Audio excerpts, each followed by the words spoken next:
Welcome back to another class in Java. I'm Manibhushan D'Souza, Assistant Professor in Computer Science Department at Dr. P. Dayananda Pai, P. Satish Pai, GFGC Mangalore.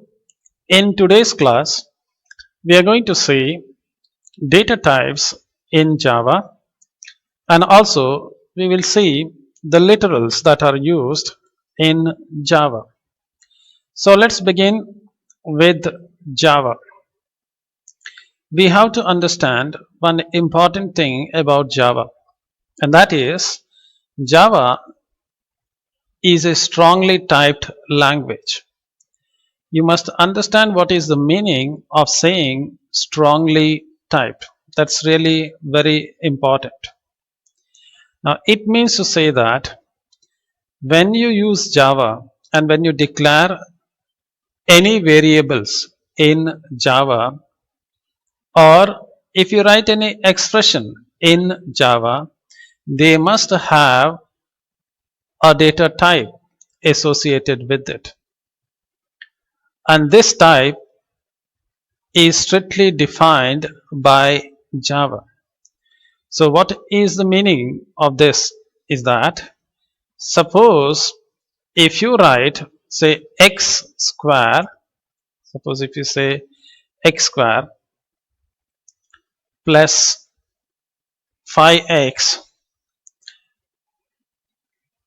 plus 4, where x is a variable. For mathematical people, they can write this f of x equal to something. They write the equation of this type, where x is a variable. Now, when they say x is a variable, if you have noticed, they say that x belong to set of integer. They always write something of this type. So either x belongs to the integer or some other domain. In the same way, when we declare a variable in Java, it must have a specific type. And for that same matter, if I say 2y plus 4x, if I write like this, depending upon the value of y and the value of x, assume that both of them are variable, this expression will return some value, and the value type is strictly defined. That is the meaning of it. So unlike the other programming language, because you are some of you have done some programming in Python and other things, where the type is not defined. So type depends on the variable that the value that the variable holds. For example, in some of the language, if you write x equal to 5, then x is of type integer. Let's assume 5 is an integer. Again, if you write x is equal to 5.5, then it treats x as a double or floating point number. So it all depends on what value that is being assigned. Whereas when it comes to the Java, the type is already declared. You must tell the Java what is the type of x, what is the variable, what is the data type of this variable x before using it. The next one is when you assign any value, either like this, x is equal to 10, this means to say that I am trying to assign a value 10 to the variable x. Or if you write like sine of what is the value of sine 30, if you write like this, so when either you assign a value directly to a variable or to a parameter by when you call a method, Java checks for the type, and if there is a type mismatch, Java will not compile it. So that you must always understand this. So the type is very much declared in Java. Unlike the other type of programming language, when you change from one data type to the other, that is when you try to typecast a value, Java will not exclusively do that thing. For example, if you have a value, suppose say if I have a value, say let's say x is equal to 5.5, and suppose if I assign it to a y, let's assume that y is of type integer, and if I say y is equal to x, assume that y can only take integer value, and you know very well this is a real value, real number. So if you try to assign like this directly, if you try to assign like this, Java will stop here and say that, see this the precision that you are using here is lost when I try to convert the x into the integer type. Whereas if you do that thing in your C program, C compilers will simply ignore that, and the C, even though this is 5.5, C will only assign 5 to the integer value 5 and ignore the fraction part. It does automatically, whereas such a thing does not happen with Java. So you must always understand that thing. So Java is strictly typed, and it always follows the data type that is defined. Okay. The next one is, whenever you try to compile, the compiler will check all the expression and parameter, whether they are compatible or not, and if there is any mismatch, an error is generated and the compiler will stop. So you must understand this. This question was asked once, what do we mean by saying Java is strongly typed language? So remember the answer for that. The meaning of saying Java is strongly typed means the variable must have the type, expression must have the type, and it must strongly adhere with the type defined in the Java, as well as when you try to assign the values, the Java compiler will check, and it will not automatically convert one data type to the other data type whenever there happens to be a conflict. What is the meaning of saying conflict is, whenever it feels that there is a loss of data in the conversion, it will not automatically do the data type conversion. So you must understand this. Now let's go to the next part, and that is the type. So when here we type refers to the data type that we are trying to use. So Java, there are two types are there, data types are there. First one is called as the primitive types. Okay. So what is the meaning of saying primitive type? Primitive type means those data type which represent single values. So what is the meaning of this is, say 5, 60, 56.45, this is also a value. Okay. A character ABCD, or a Boolean true or false, all of them are single values. Okay. So these kind of single values are called as primitive type. Okay. Whereas in Java we can create complex objects. We will see that thing in the other class, what is an object and how what is a class and how to derive an object out of it in the later classes. For now, understand that primitive type, they are also called as simple type. They represent single values. Okay. So these are the simple type that you find it in the other programming language, like your C or C++ or any other programming language that you have studied.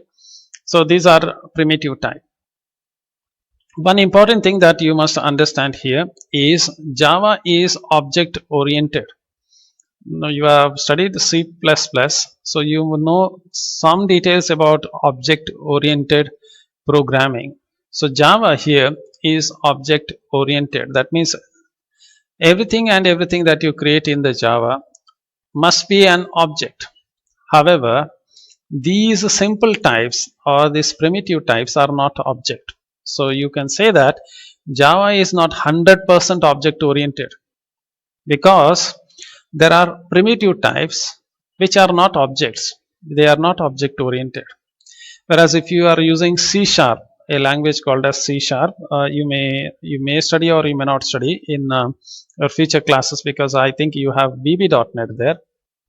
So if you study C sharp, in C sharp, everything is an object. There is nothing called as primitive types or simple types. However, in Java, there are some things which are non-objects, and these are the simple types. In the interview, they call whether Java is purely object oriented. The answer is not. Java is not purely object oriented because there are primitive types which are not objects. So not everything in Java is an object. So that's the reason Java is not 100%, it is not object oriented. Coming back to the next point over here is, even though Java is completely object oriented, this is what I told you, the primitive types are not there. So you can say that many things in Java are object oriented, but some fraction, that is this primitive types which are regularly used, are not object oriented. Why these simple types are not or why these primitive types are not object oriented? The reason is, by making them the simple type, we can get better efficiency. So the program works much faster as compared to the other type. Now the other reason for that is, primitive types are placed in stack, whereas objects are placed in heaps, so or free memory. And to access free memory, you need to do slightly more circuits. That's why the performance degrades. Okay, so that is only for those who know what is the difference between a stack and free space or heap. If you really don't know, kindly excuse me, I will not go in depth into that part. Let's go ahead and let's look at the next one. Primitive types are defined in the Java, and they are defined to have an explicit range. So that means to say that if you say there are primitive integers are there, then they will give what is the minimum value that the variable will have, and what is the maximum value that that variable will have. So these, from the minimum to the maximum, these are all the values integer can have. Apart from that, what are the operations that it can perform? Can I do the addition? Can I do the subtraction? Can I do the division? Can I do the multiplication? All these operation, different types of operators we are going to see. There are operators that are defined for a type. So when you say there is a data type, there are two things you must understand. One is, what is the minimum value that type will have, and what is the maximum value that it can have. What are the operation that it can perform, and the next one you must always remember, and that is how much space it's going to take, how much memory it's going to consume. These three things are defined for any data type for that matter. However, when it comes to the Java, the space that it is occupying, that is how much space or how much memory it occupies, is really not very important, because that is automatically handled by Java. So for example, when you, because Java can run on many machines, and I've talked about that thing. So I've told you that in Java you are running it on a virtual machine, so JVM, which is there on every machine. So this virtual machine can be there on top of Windows, it can be there on top of Unix, or it can be top of any other operating system. So we really don't know what is the length of integer in Windows, and what is the length of integers in Unix, or what is the length of integer in Mac machine.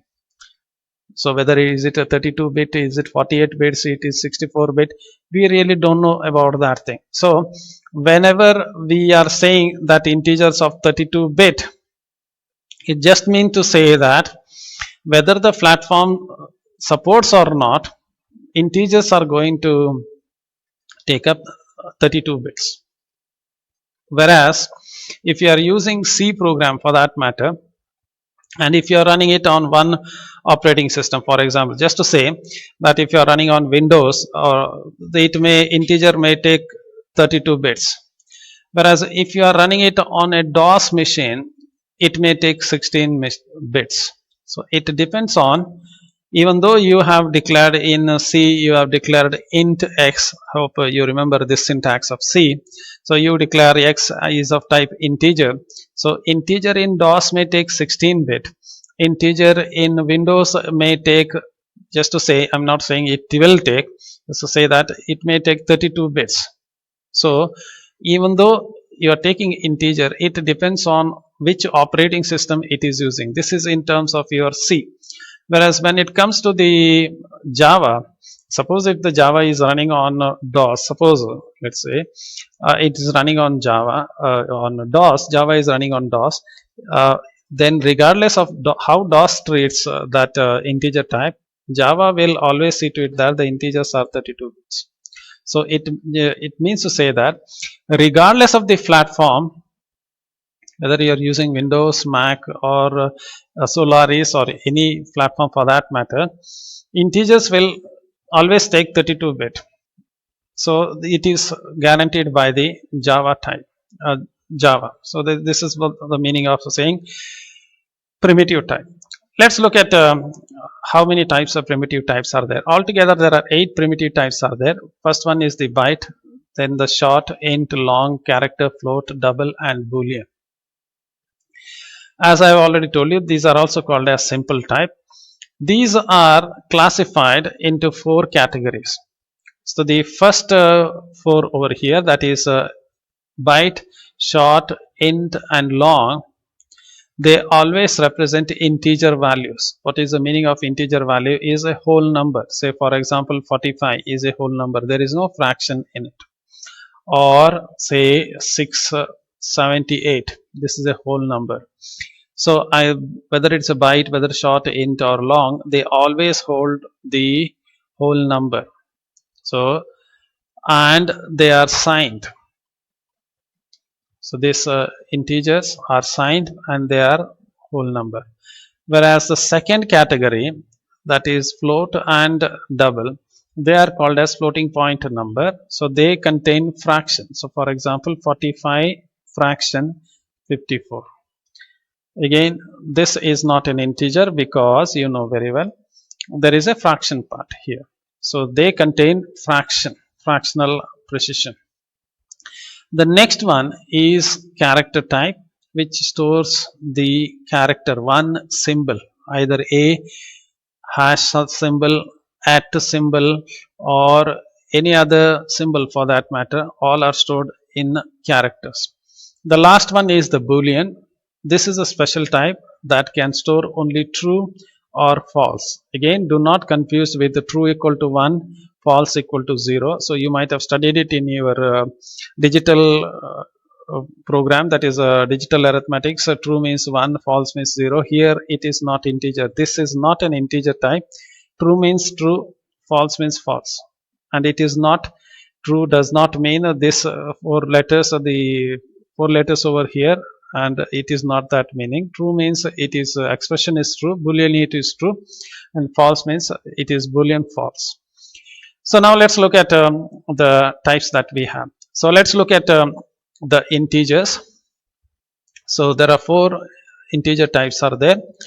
The longest one happens to be the long, which can store a very large range. I have already told you, when you declare something as a type, first thing you must know is what is the minimum value it supports and what are the maximum value that it can support. So what's the range? So range is from this minus, it is negative, to positive, and these are fraction. There is no fraction here, they are whole numbers.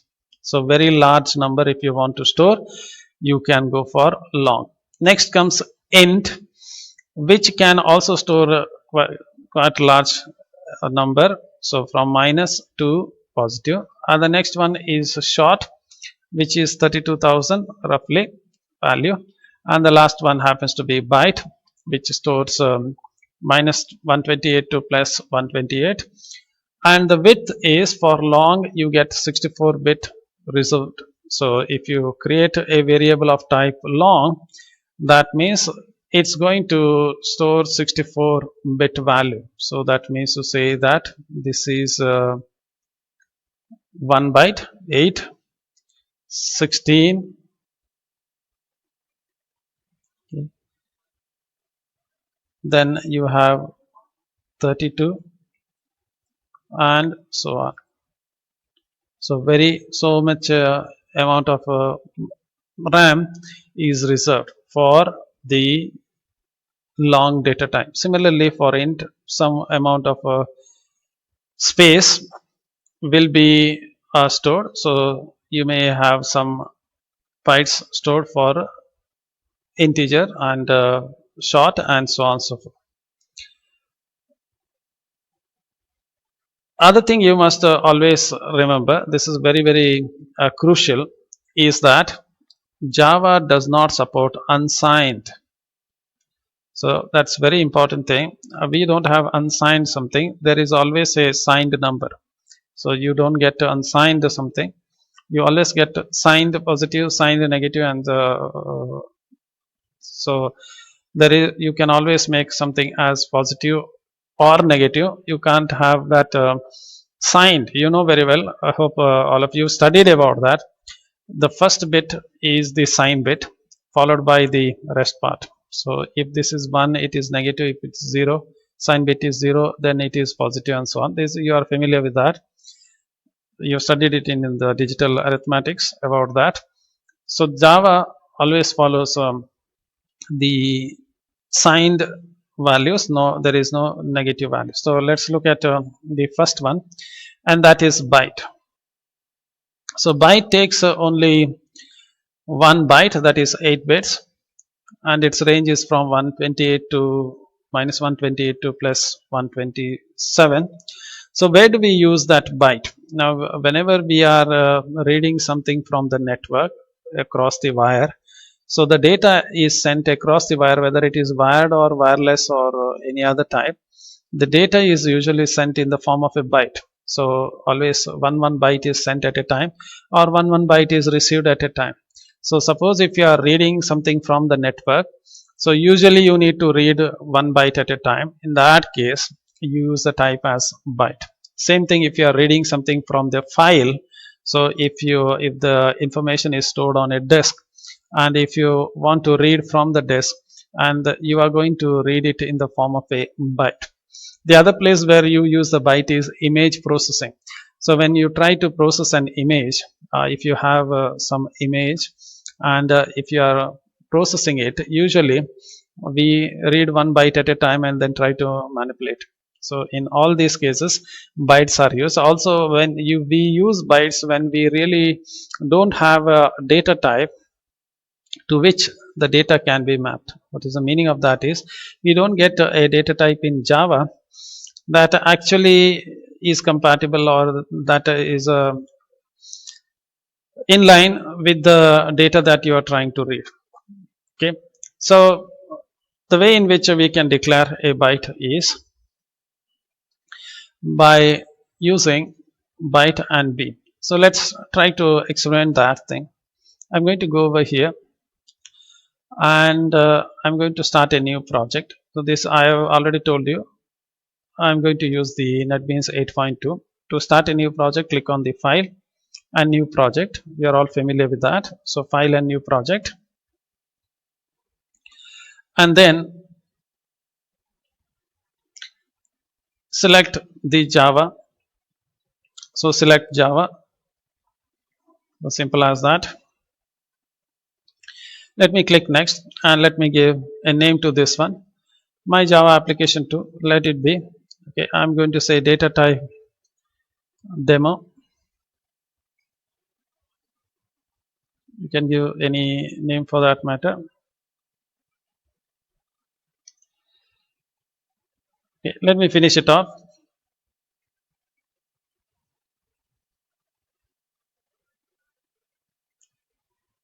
And I have my Java program. So you notice that it has created a data type dot Java, and I'll go to static void main. You are all familiar with these things. So to declare a byte, I just say byte b. So I created a variable of type byte. Now if I say byte is equal to 100, And if I use yes out, and you can use the tab immediately. If you press tab, you get the system.out.println. So how did I do that? Let me explain it again. So you just have to type yes out. This works only with the NetBeans, by the way, and just press tab. So you have, so I'm going to say byte value is, I'll put one space there, and I concatenate and make it as B. So I'm trying to run this program. Let me save it and just run it. So you notice that the output that I'm getting is the byte value is 100. So you store that. So you know very well the maximum value is 120. I can store minus 128. So if I try to store that, and then if I try to run it, so it's going to say my value is minus 128. What if I say minus 127 and then try to run it? So it's going to say, what if I say minus 129 and then run it?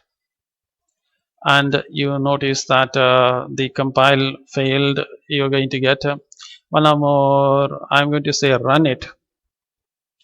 And what you notice here is you are going to get a nasty error message that is saying that incompatible type.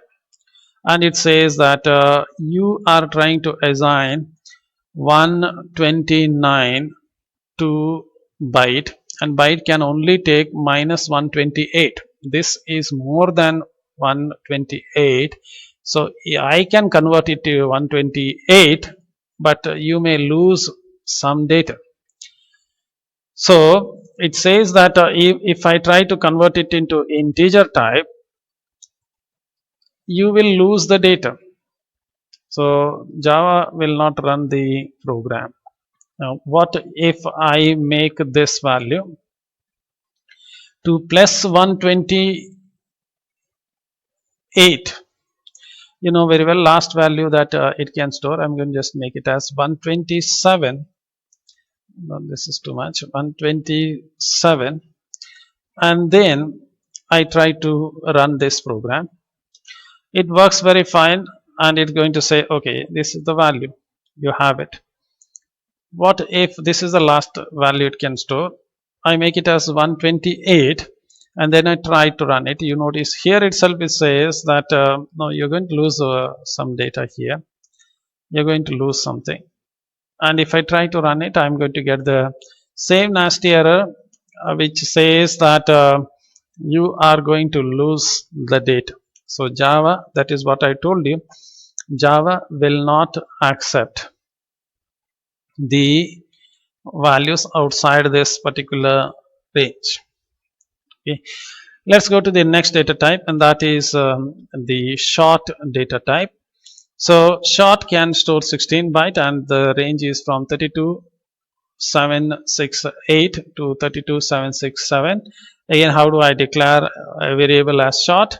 As it's a very simple thing. You have to just say here that short, let's say yes, and yes is equal to 1 2 3 4 5.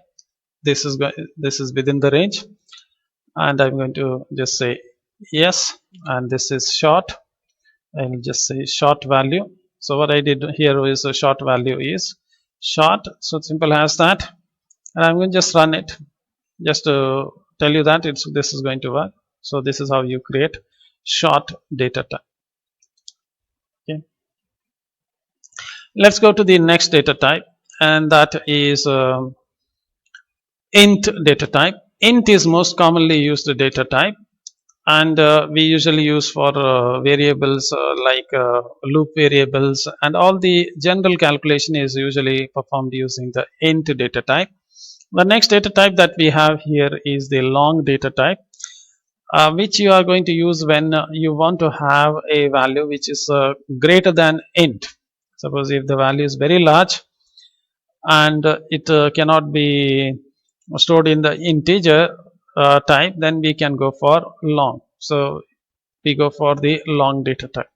Let's look how we can declare an int and long. It's simple as that. You for int, if you want to declare int I, this is how you declare. Again for long L, you can declare it. So this is how you declare it. You can declare and then at the same time assign the value. Nobody is preventing you from doing it. Also here also you can declare and then assign a value. You can assign a negative value to this also. It is always possible to assign negative value to any type. So this is simple as that. Let's look at the other data type that we have. The next data type is the floating point type. So floating point types, you know very well, they are the real numbers. So real numbers means there is a fraction part inside it. And because you have already studied about a floating point representation in your digital fundamentals, so it is going to store the floating point in IEEE 754 format. Okay. When we think of a floating point, there are two floating point types are there in Java. One is the float type, the other one is double type. So the same as your C program, you have float and double. So double is double the precision than that of the float. So let's look at the two types over here. The first one is the double, which is 64 bit, and it's going to consume 64 bit. It's going to be very large number. So what's the meaning of this is, for those who are not very familiar with this notation, it means to say that it is 4.9 into 10 to the power minus 324. So that is the meaning. To 1.8 into 10 to the power 308. That's as high as that. Now let me show you what is the meaning. Again, you really didn't get it. So you know 100. 100 can be written as, yes, 10 into 10 to the power 1. So what is 10 to the power 1 is 10. Okay. So this is going to be 10 into 10, which is 100. The answer is same. So this same 100. The other way of writing this is 1 into 10 to the power 2. What is 10 to the power 2? You know very well, it is 100. So let's go here and let's see how it's going to look like. So it is going to be 1 into 10 to the power 2 is 100. So this answer is going to be 100. Let's go to the next option here. I'm going to write this as 0.1 into 10 to the power 3. So what is it going to be? So this is going to be equal to 1 into what is 10 to the power 3. So 100 into 100. So this is 10 to the power 2 is 100. 100 into 100, it is going to be 1000. So 1000, what is 1000 into, this is 0.1, not just 1. This is 0.1. So this point here is there, point. So this point is there. 0.1 into 100. So this is going to be 100 again. Other way of representing it, again,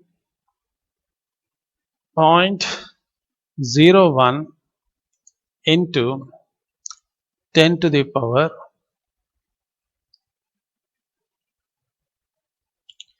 4. So how is it going to look like? So this is going to be equal to 0.01 into 4 zeros. one more 0 is required, I suppose. So this is again going to be 100. So you notice over here there is some fraction, 10 to the power is there, and some exponential is there. This is how we write that. Hope you are able to get it. What is the meaning of saying negative? So why the negative is required? Negative, if you want to know how to get it negative. So let's say I write the same 100 as 100, let's say 1000 into 10 to the power minus 1. So what is the answer of this? The answer of this is 1000 into what is 10 to the power minus 1? It is 0.1. 1000 into 0.1, you notice that 1000 into 0.1, it is again equal to 100. You're going to get the same answer. So one thing you will notice here is that this point, if you see, notice that I can float this point either this direction or I can float it in the other direction by changing, fine-tuning the exponents. So mantissa can be changed by changing the exponent. So this way, this is how the floating point numbers are represented in Java. So let's look at the two types.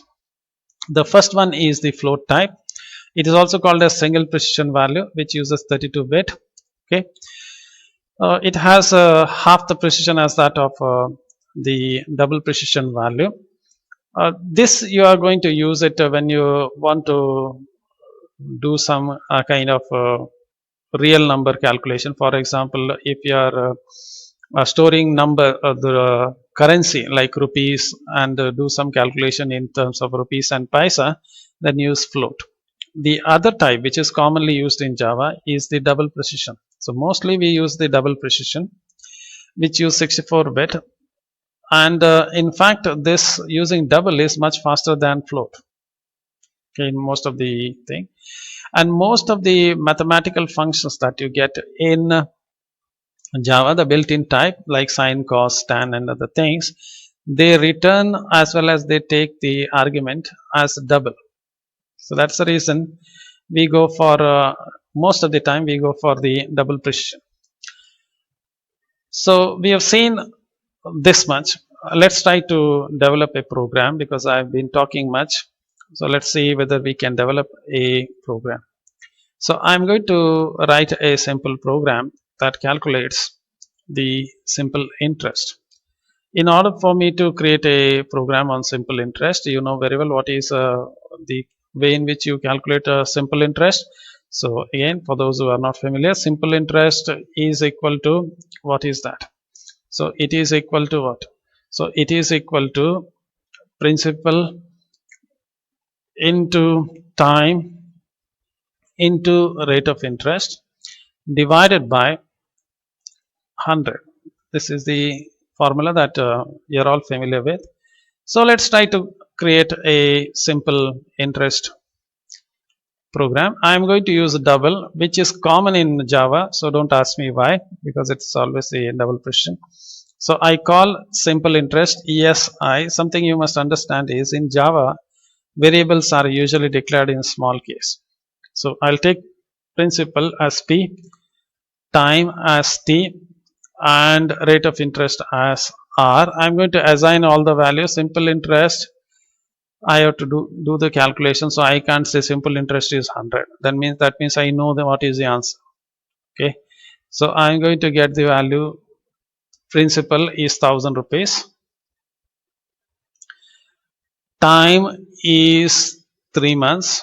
Say rate of interest is 10%. Okay. So what is the answer? Now, if I multiply 10, I should have used 10%, but I will make it simple.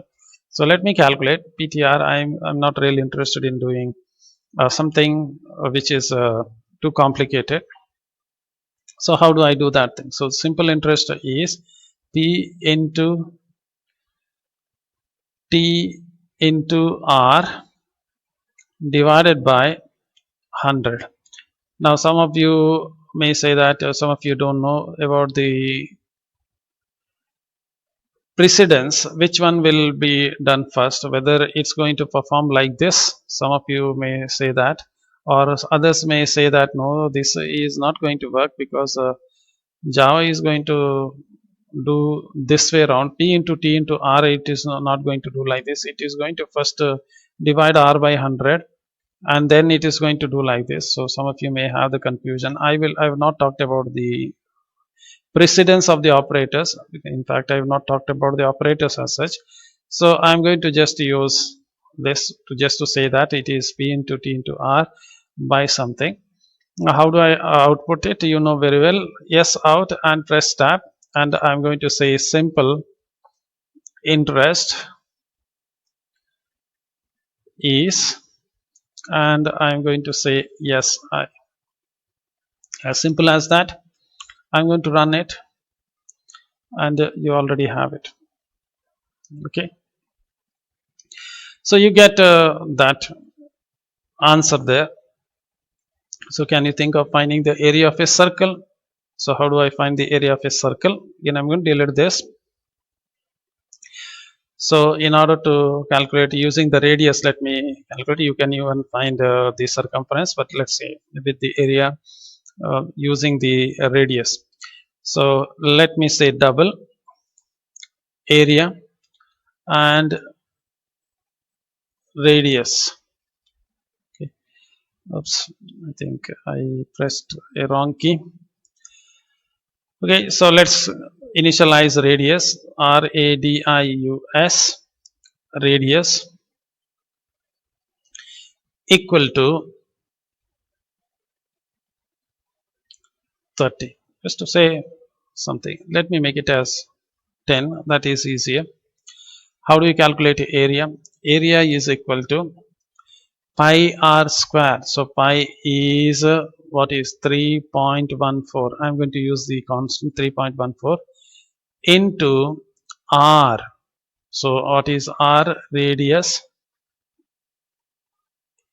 into radius. So I got that. I'm going to say yes out.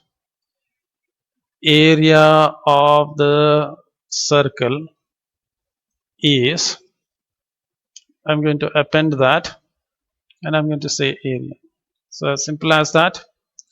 Let's run it, and you get it. Now some of you may say that, so you know, why did I use that 10 there? Is 3.14. If I'm going to just blow it up, 3.14 into 100. So what must be the answer? 314. So that's why I got the answer. Now some of you may be wondering, oh, this you are assigning a value here. Can you read a value? The answer is yes, I can read the value from the keyboard. How the C program works, can you do that thing?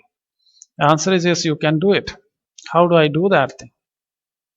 So for that matter, because I have not explained the thing, you don't have scanf. Unfortunately, you don't get the scanf, but you get something called as scanner. So I'm going to make yes capital scanner. Now when I do that scanner, if you notice here, there is a bulb here, and it just says that you need to import something. Now what is this import statement is, because you studied a C program, I'm telling you that you used something include. Did you recall that in C program, not here, don't write anything here. So stdio.h, you imported something into your project. Did you recall that thing? You might have written it right at the top here before writing the program. You might have written that thing. The same thing you are supposed to do here. You have to import a package. So what is the package? I will talk about it later. So just click here and then say import java.util.scanner. Now you notice over here nothing is there, right? I'm taking you to the top, nothing is here. Now I have not done that thing. I'm going to say java.util.scanner. I'm going to click on it. You notice that it has added something called as import java.util.scanner. This is analogous to writing include stdio.h in C program. You were importing some libraries there. Here you are trying to import a package, and in particular a class from that package. More about it in the other class. So here, if you notice, I created a double and then area. So what is double? By the way, what is double? Double is a data type. It's a data type. Area is of type double. Suppose if I say float f. So what is f? Float, sorry, I missed one a there. Float f. What is f? F is a variable of type float. If I say byte b, what is the meaning of this? B is a variable of type byte. In the same way, I have to declare a variable of type scanner. So I'm going to say yes. So what is yes now? Yes is a variable of type scanner. How you say that? Area is a variable of type double.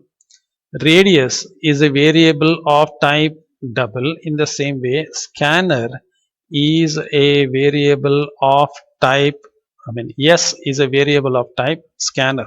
Now I can't say yes equal to 10. This is not going to work because I have to instantiate, I have to create an object out of that. This is actually a class. So kindly excuse me for the time being. I am going to create a new instance of that. So here you just say radius is equal to 10. Directly you assign the value.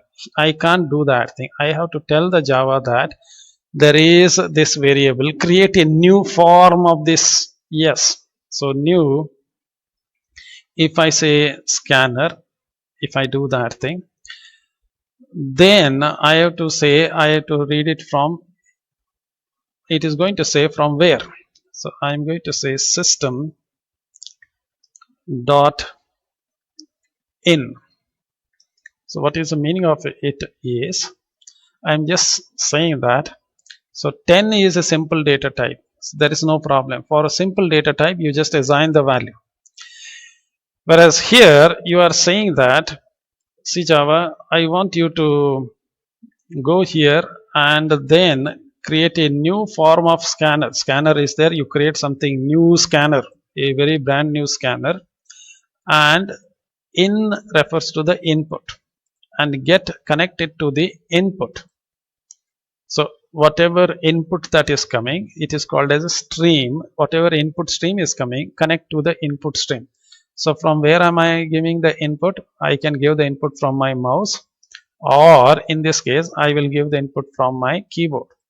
So get the input from the keyboard and put it in the yes. So as simple as that. Now that's not the end of it. You just created a new form of scanner. So from this scanner, yes, I have to say that, remember, read the next, my spelling, okay, next int. Okay, as simple as that. So get the next int. So what is the meaning of this statement? So again, let me start over again. So you started from here. You said create a new scanner.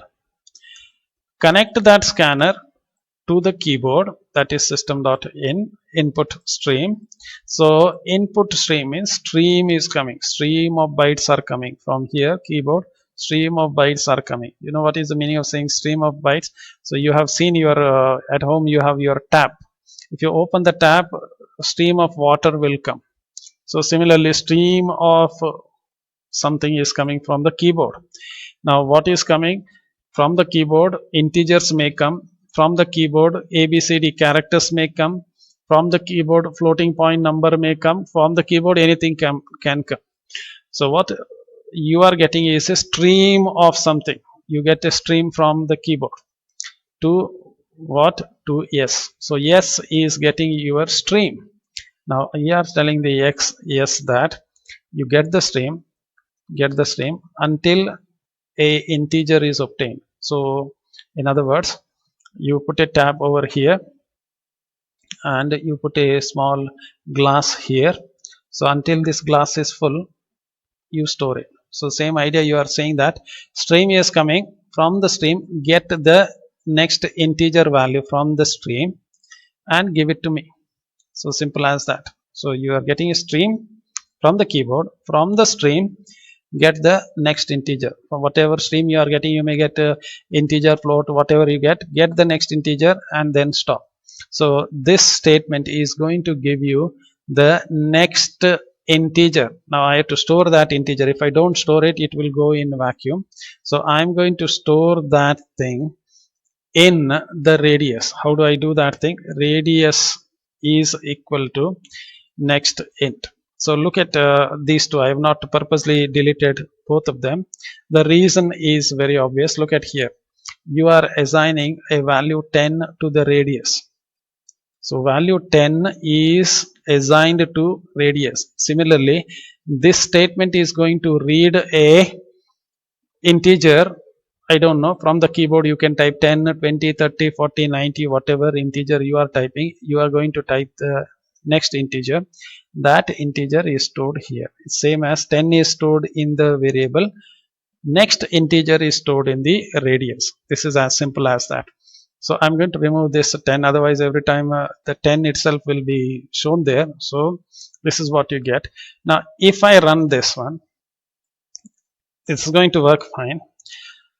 When I run this particular program, you notice here right at this point, you get a blinking cursor. Now I know that I am supposed to type the integer value. So if I type the integer here, whatever integer if I type here, that integer will be taken up by the next int, and it is going to store that in the radius, and the radius I'm going to do the calculation and so on. You know that thing. However, if you give it to your friend, they really don't know. When they see the blinking cursor, they think that your program is stopped working. So it is better you give some message to the user as to what they are supposed to do there, whether they are supposed to type their name, password, or number. What is that they are supposed to type? Now, as of now, I am going to type the same value 10 because I know it. I have written the program and I am running it. So what will happen if I type 10 here? I have not pressed the enter here. The 10 is taken up by 10 is the next int. If I press enter, the 10 is taken as a stream, and that 10 is transferred to the radius, and this radius is multiplied 2 times, and the answer is stored in the area, and the area is going to be printed. So this is how it's going to work. So let me try that thing, and you get the same answer 314. If you notice, you're going to get the same answer. Now this is not a great way of writing the program. So before I read something, I'm going to make the program slightly interesting by writing one s out, and I'm going to say enter the value of radius. Okay, and I'm going to run this one this time. So I type the value 10. Now you notice that first thing that it did was it came here. So it came here, it executed this statement, enter the value of radius, and it is showing neatly enter the value of radius. So I know that I have to supposed to enter the value of radius. I type 10 here. Now this 10 is now taken up by next int, and the same calculation is going to perform, and it's going to show the output. Simple as that. Now very purposely I have read it as an integer. Now strange thing, what is radius? If you look at here, radius was double, but what is that I am reading? I am reading it as an integer. So I have already told you Java is highly typed language. It's a strongly typed language. Then why it is allowing integers are different than double? Why it is allowing? Why it is not stopping? Last time when I changed the byte type to 1 minus 129, it just stopped and said I am not compiling it. But this time it is not saying anything. Why? What is the reason? The reason is very simple. When you type this 10 here, and if you convert the 10 into double, there is no loss of data. Remember, when you change from one type to the other type, if there is no loss of data, if you are not losing data, Java is happy with that. Java will say that I will do an automatic conversion from integer to the double. I have no objection. But when you do this conversion, if there is a loss of data, some part of the data will be missed, or it's going to be lost. When you do the change from one type to the other, Java will stop you. Otherwise, Java will not stop you. Now, according to my program, what is that I am supposed to do? I am not supposed to read the next integer. Rather, I am supposed to read the next double. Why I am supposed to read the double? Why? The reason is radius. If you look at the radius is of type double. So I am supposed to read a double precision value. So what am I supposed to do here? I'm going to remove this one, put a dot here, and I'm going to say read the next double. As simple as that. So don't read an integer, read a double. Simple as that. Will the program work now? Let us see.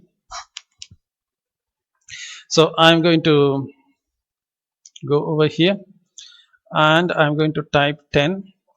Press enter. It's going to work fine. You see there.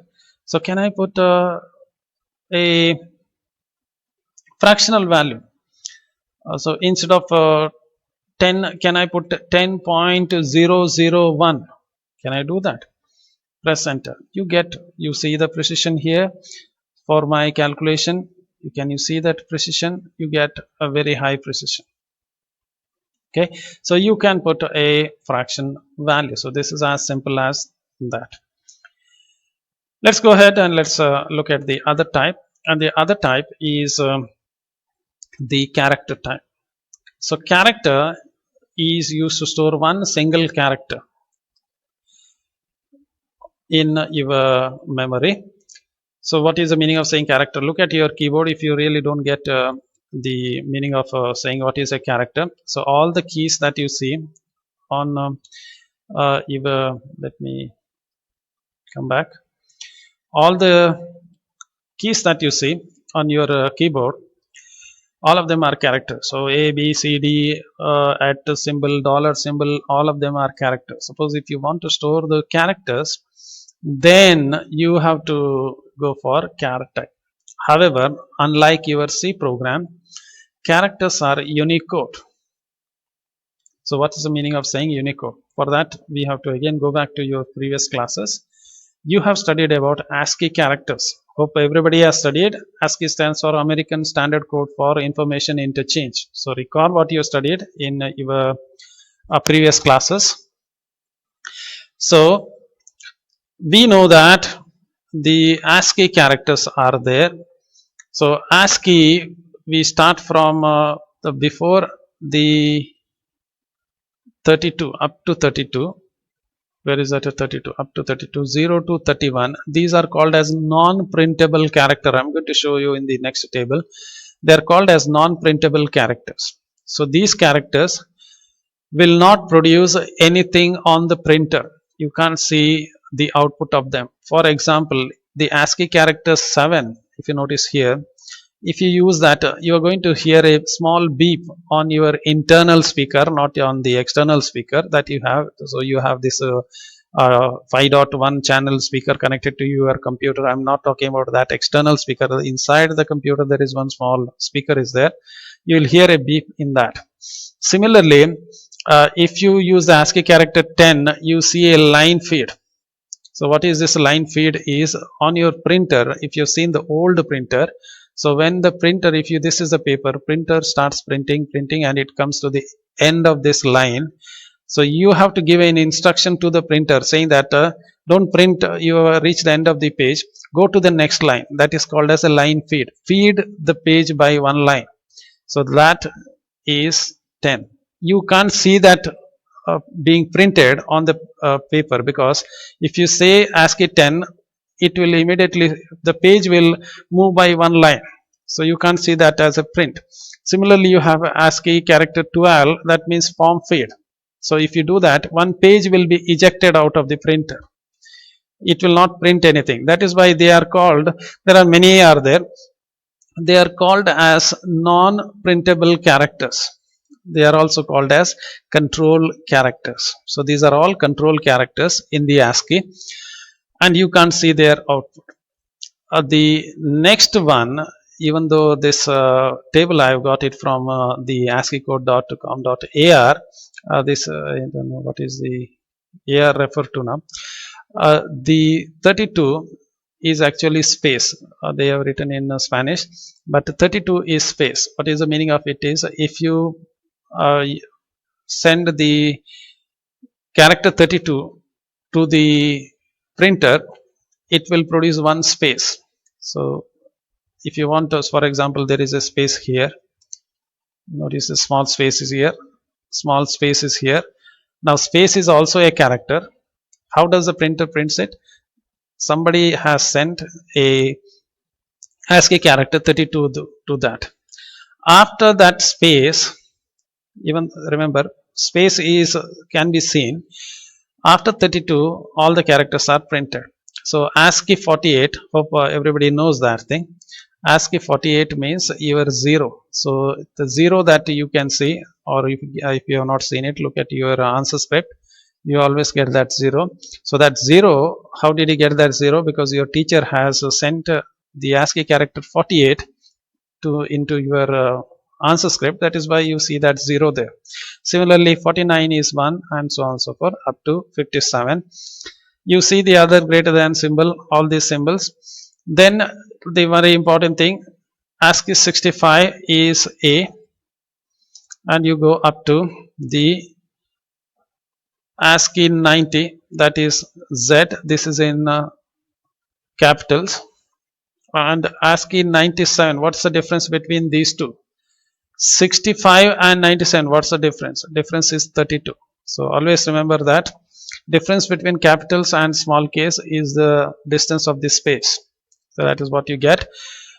You know very well the base ASCII characters were 127 characters were there. If you start from 0, it is up to 126. So including 0, 126, totally 127 characters were the ASCII, the plain ASCII character.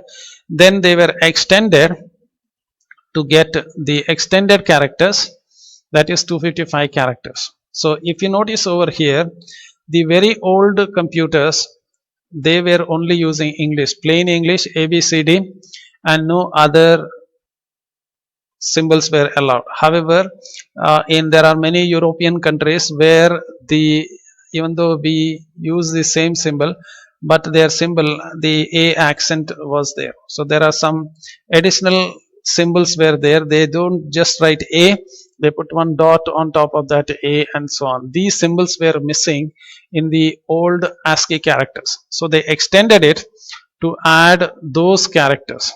So these additional characters were added, and they could get 255. However, in today's world, the computer is not just used by English medium students. The computer is also used by Kannada medium students, Tamil medium student, Chinese, Japanese, Arabian, and so on. Everybody is using. Their symbols were missing altogether. So what did they do? They further extended this set to include all the characters, and that is how Unicode characters were formed. So Unicode has all the characters, international characters. So Indian, Hindi, Kannada, Malayalam, Marathi, Telugu, whatever you say, all are there. Then you have Japanese, Chinese, Arabian, maybe African, any language you think of, also there. So Arabic and Hebrew, and so on and so forth, are there. So Java uses 16-bit type. So in your C, characters were 8 bits. So just recall, it was using extended set, but the Java, it is 16-bit. Okay. You can also use the character as integer type. These are non-negative integers from 0 to 65, 536, 65,000 values. Their range is that. So what is the meaning? Well, if you really didn't get it, so either you print the characters, either you print A, or treat it as 97, which is an integer value. Either you treat the G, or treat it as integer value 71. So it's how you look at the things. Either you look at a character or just take the integer value of it. Remember that there is no negative because it starts from all of them. So you can always print the ASCII character. So let's look at that in action. Let's go to the program over here, and I'm going to remove all these things. I don't want the scanner and all those things. Okay. So how do I declare a character type? To declare a character type, it is very simple. Char, let's say C. Okay. So if you want to store the character, say you assign the character in a single quote. So use a single quote. So let's say A. I'm storing the character A. Let me not store A. I'm going to store the dollar symbol into that. Maybe I think it is visible. So then I'm going to print it. I'm going to say yes out, and then say character stored is plus C. I'm concatenating. You are familiar with the C program, so I'm doing it, assuming that you know it. So if I type this, you're going to see the dollar. Can you see there? So I'm going to zoom it out. Say that I stored this, and I must see the output. Where is my output? And I must see the same output. So this is as simple as that. Now let's go to the PowerPoint again. So these are we have already seen. Now one other thing that you must understand is, I think I deleted that. Okay. You can also store the Unicode character. So how do I store a Unicode character? Now let's look at how this is done. I'm going to just go to my PowerPoint here, and in PowerPoint, if you go to any location over here, and if you type something, okay, not this. Okay, if you type like this, you know that this is the font. I don't have to teach you how to use the PowerPoint. You are all familiar with that. So let's say I want to insert a symbol. So you go to this insert, and you have this symbol here. And if you take this symbol for that matter, so in this symbol, you have many different symbols. So can we print these symbols? They are outside the ASCII. Remember, this kind of symbol cannot be produced by the C program. So can I think of printing this? So can you think of printing this altogether? So let's look at let's take one any one. So you have a lot of fancy things over here. So this you are all familiar. Okay, let me get something which is really fancy. So this one, what is the Unicode? Okay, so if you notice here, right at the bottom, you will see that it shows you the Unicode character of this. So the Unicode character of this is 0489. You have to just copy that, Control C, and I'm going to go to my program. That's my program. So can I think of storing it here? So if you just store it 049, it will say that that's not going to work. So I have to say that this is a Unicode character. The way I do it is I put /u to say that it is a Unicode character. And so if you run it, you may say that, oh yeah, you're going to see the output. No. So let's run it. And you see here, even though it is coming very small, but you see that that symbol has come here. You see there. That's a Unicode character that I'm printing. Now why can't I print that thing? My keyboard, I don't know how that key is missing from my keyboard. That is why I can't type that key. Now let's look at some other. I want some fancy thing, which is where is my mouse? I'm not getting my mouse pointer. Okay, so let me try one more time. Somehow that mouse pointer was missing. So okay, now this, I think this is a really fascinating one. A 05D, this is an hexadecimal value. Again, don't tell me that I don't know what is hexadecimal.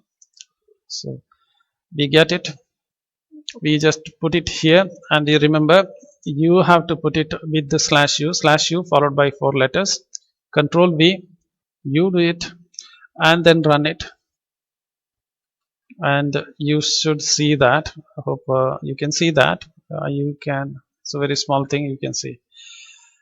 Now the next question usually comes to your mind is, okay, that if that is the true things, so I'm going to change to a font called as Nirmala UI.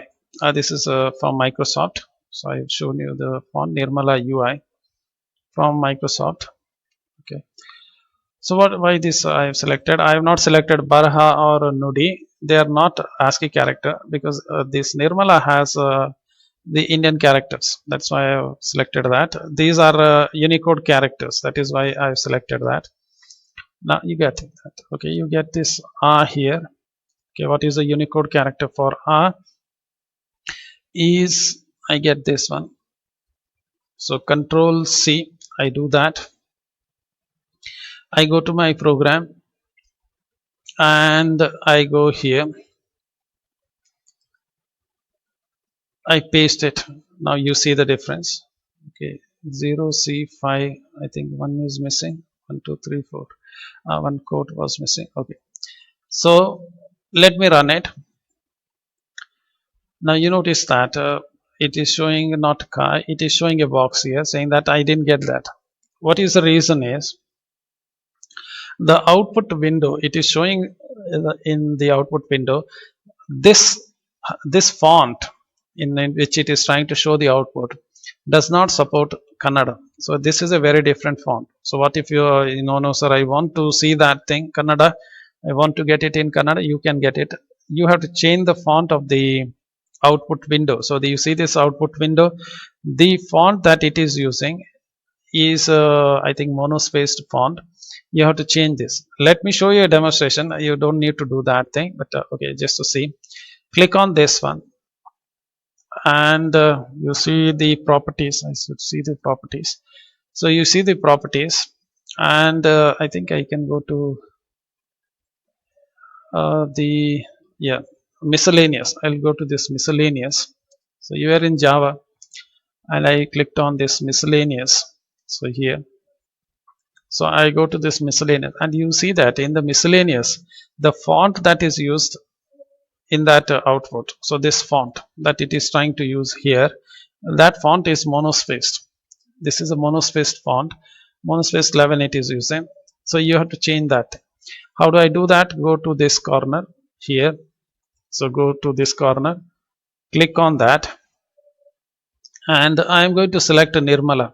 So again, I think I will not select Nudi. I will select the Nirmala font, because Nudi is not perfect as such. Nirmala UI.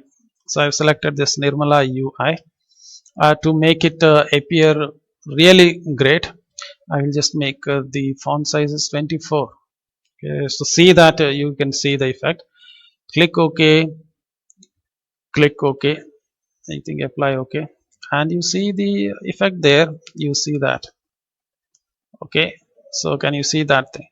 Now if you want, you can increase it. So I know that the next number is generally that is true, but I'm not sure. 86 must be the other bigger I hope so. And this will be 87, just to say. And oh, I have to produce that output, no? So if I do it, this is not going to come. So what I'm supposed to do is, I will not do this one, because I'll take this one and just some setting. So this is the one output. I will select this whole thing. You know very well, Control C to copy. I copy these two lines, enter, Control V to paste. So I get this second line here. So Control V. Now I'm going to make this one 86. The reason is I have only one variable, 86. Again I'm going to print it, and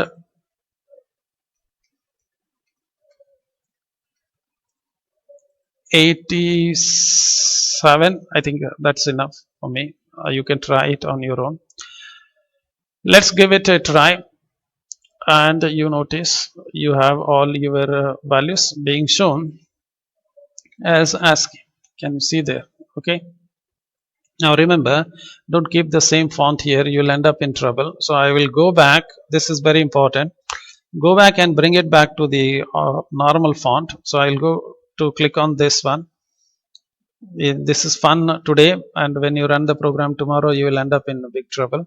So just go to this setting, and let's go to the miscellaneous here, and I'm going to go here, and there is one option called as restore. I'll click on restore. It will bring back to monospaced, and click OK, and you notice it's gone because that font is not available. Okay, hope you get that idea. If you really want, you can do it. Just to show you that it's going to store the Unicode characters. Now you got the idea of Unicode character. Let me go back to my PPT. The next one that is available with us is the Booleans. So you know very well, Booleans are either 0 or either true or false. Unlike your other programming language, this is not 0, it is not 1. They are true, they are false. So let's try one last chance over here. The last thing that I'm going to do is the Boolean. Okay, let me zoom it a bit. So how do I do that thing? So I say Boolean b. Okay, I assign the value b equal to true. So remember, this is a keyword that is available, true. Okay, and I'll say yes out. Value stored is, let me say, plus b. Run it, and you see that value stored is true. Remember, this is not the string or character true, it is actually a Boolean true. In the same way, I can store a false here, and if I run it, you see the value stored is false. Okay, so this is how you store the Booleans. Let's look at the literals in the other class. So thank you for your interest. We are going to wind up for today's class. We will meet again in the other class. So thank you again.